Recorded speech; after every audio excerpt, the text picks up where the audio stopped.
It's time for Transport Line, the program that showcases the contributions of all modes of transportation to the socio-economic growth and development of our country, Africa, and the rest of the world. Transport Line is being beamed to you from the Center of Excellence, the state of aquatic splendor, and Africa's fifth largest economy, Lagos. I am Shina Elegbede. Glad to know that you are keeping us company. President Bola Ahmed Tinubu, when he assumed office in 2023, inherited over 36,000 road networks. Unfortunately, majority of those road networks are not that motorable. Hence, we've been having rehabilitation, reconstruction of these roads.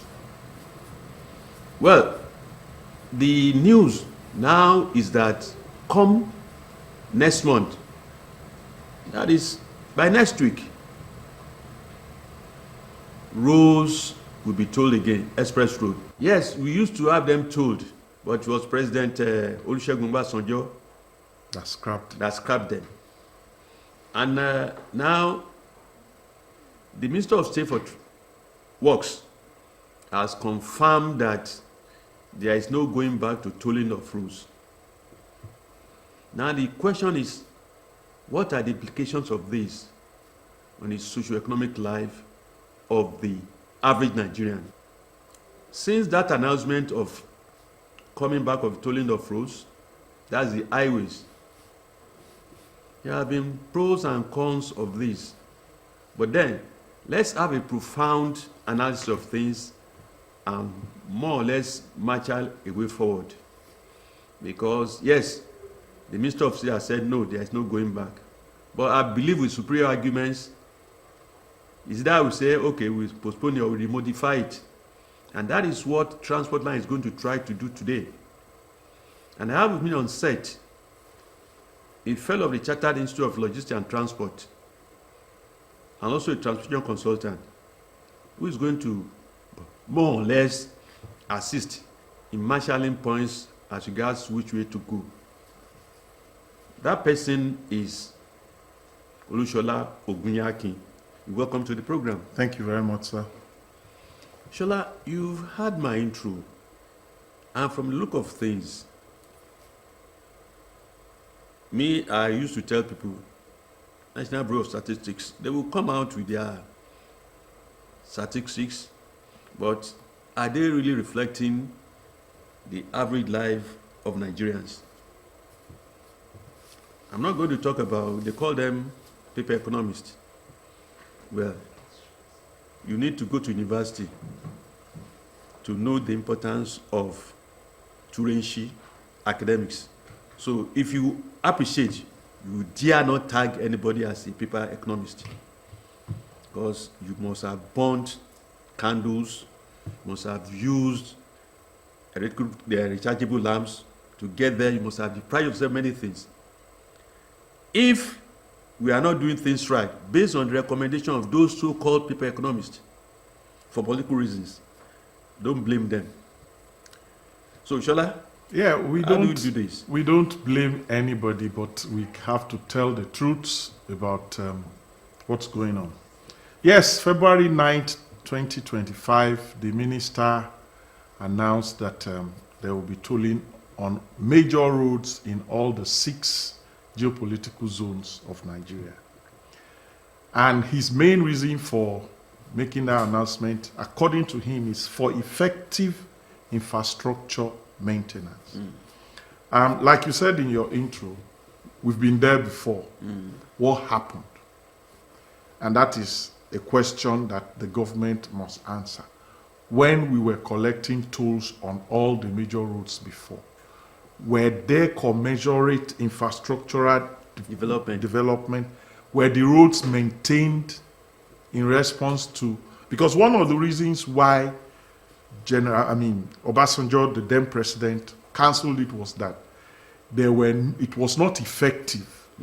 That it was not showing that we were collecting tolls, yes, but the roads were not getting better. Non-accountability of money being collected from tolls. So the first question is, will there be a change?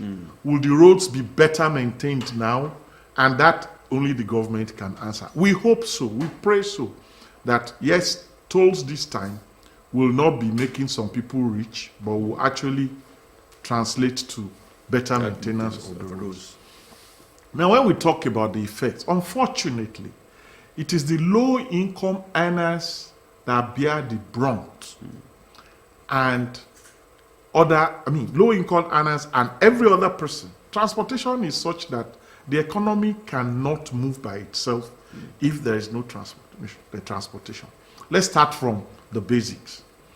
So, you told the road on the way to my office. That means you have definitely, the direct effect is transport costs will increase. So transport cost has increased for me, your worker. So which means I'll ask for increase. So all of us will ask for increase because we can no longer come to work based on what you were paying us. We will have to now increase our salaries for us to be able to come to work. That is the beginning. So by the time your wage bill increase, that's one part.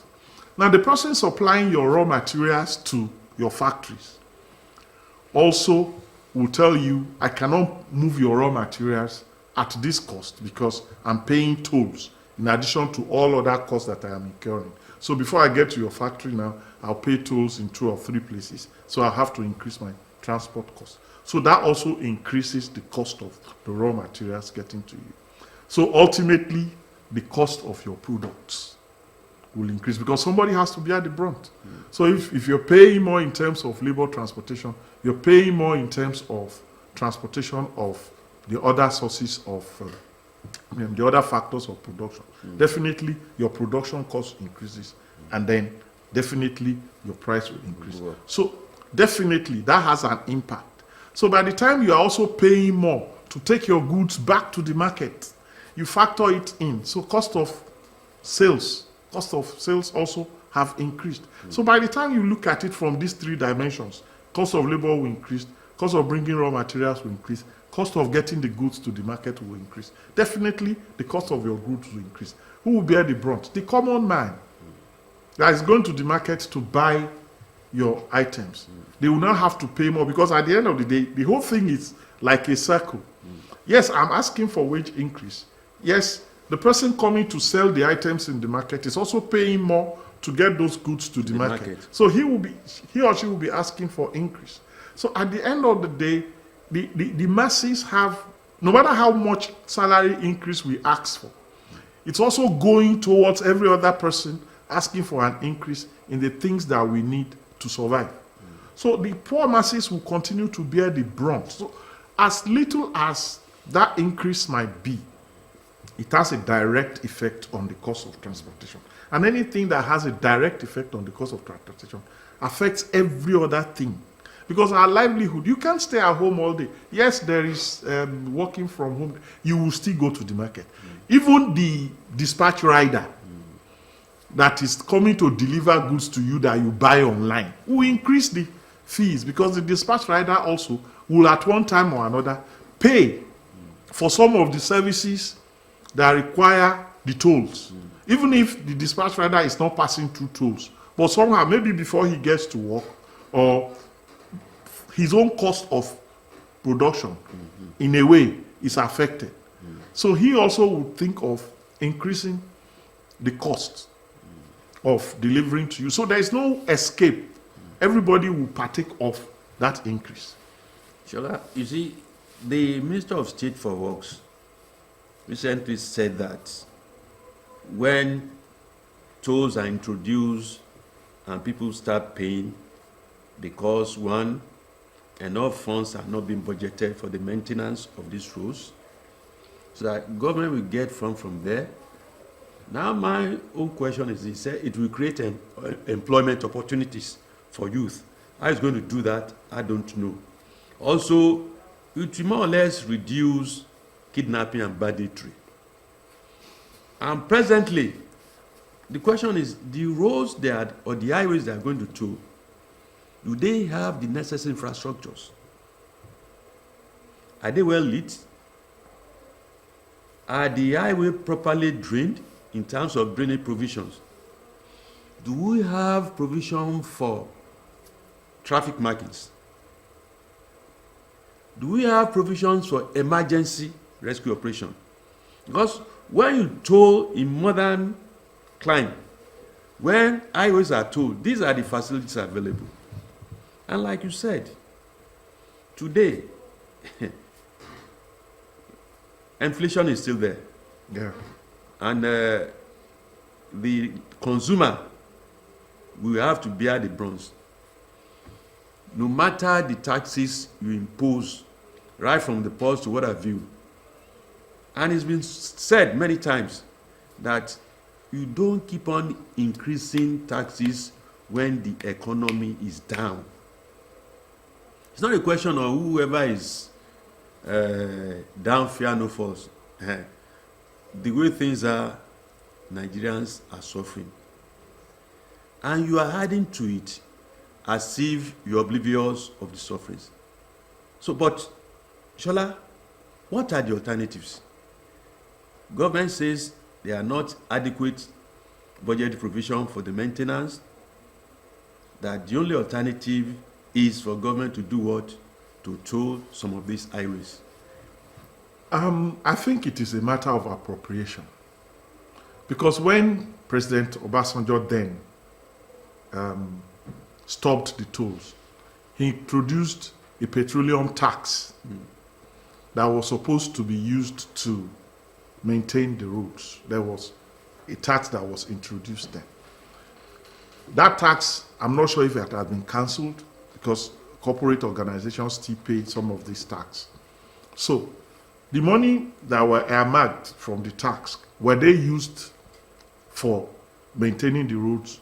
Obviously, the answer is no, because the roads were not maintained. Now, the danger here is this. Suddenly, within a year, tariffs for electricity, we're hearing, is going to increase.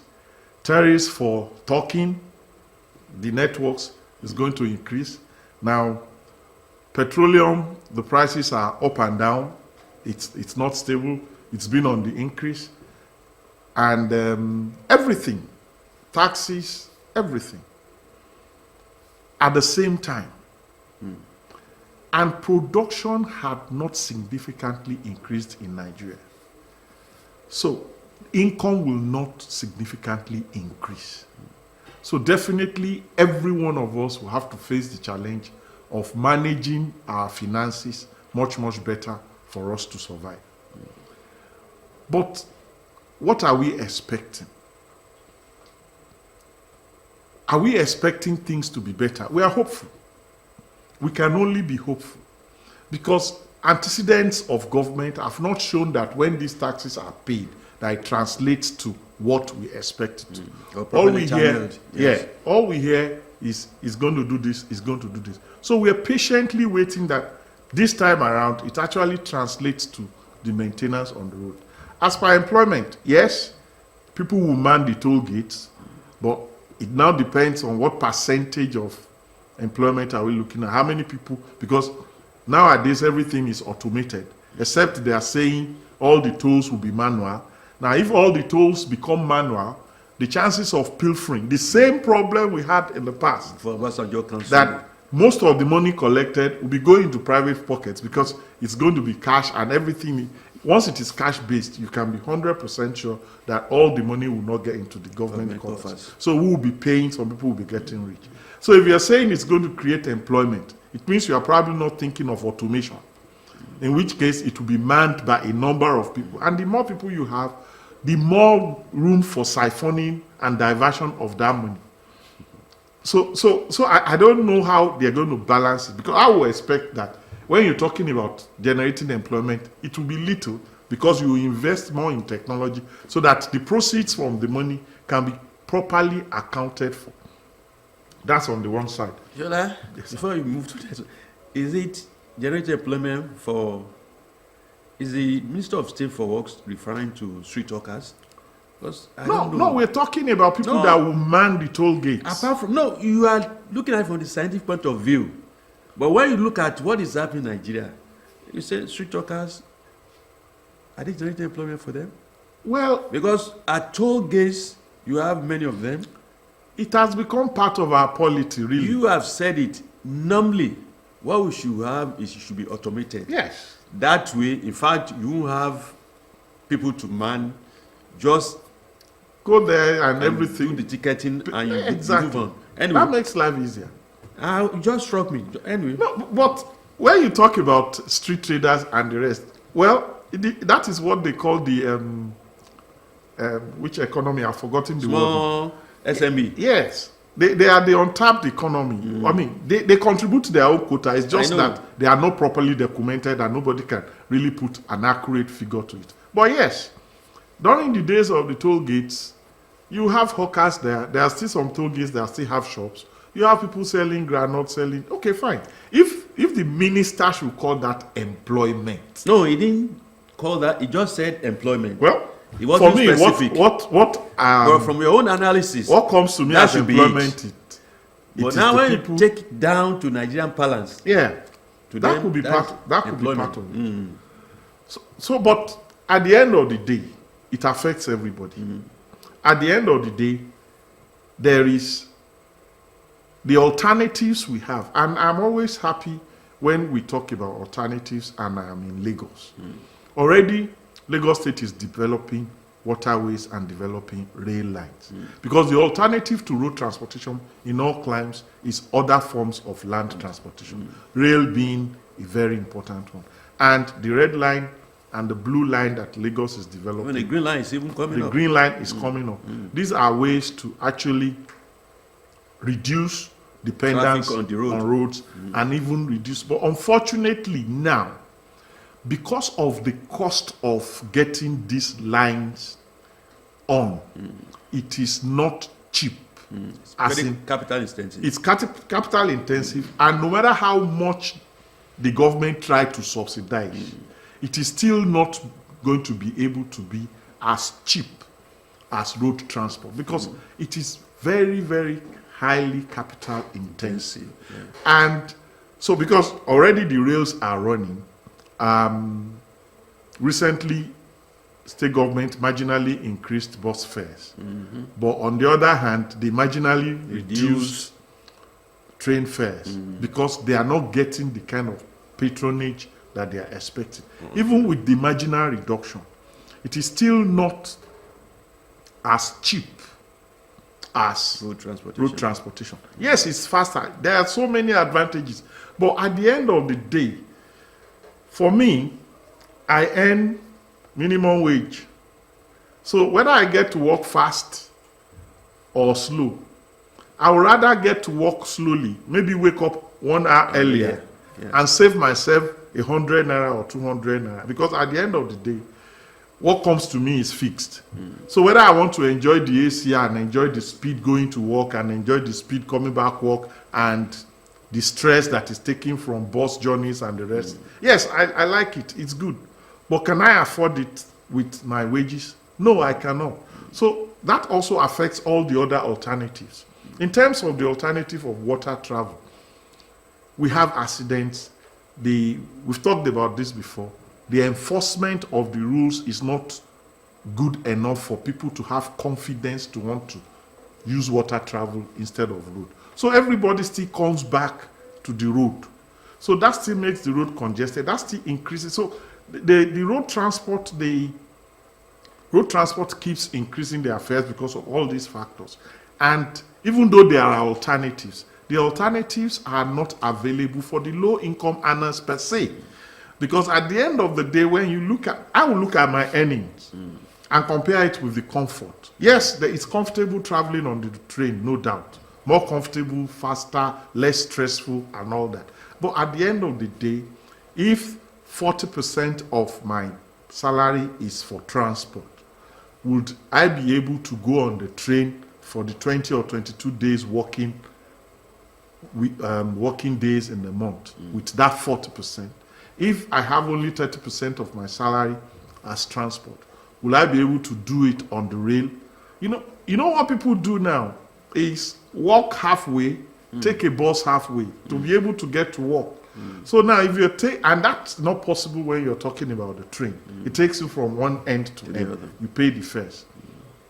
So yes, Lagos is trying seriously providing those alternatives, but those alternatives are still not as affordable as it should be to encourage people shifting to those other modes of transport. So we are all stuck on this route, and that is why it is an appeal to the federal government that the tolling should still be delayed.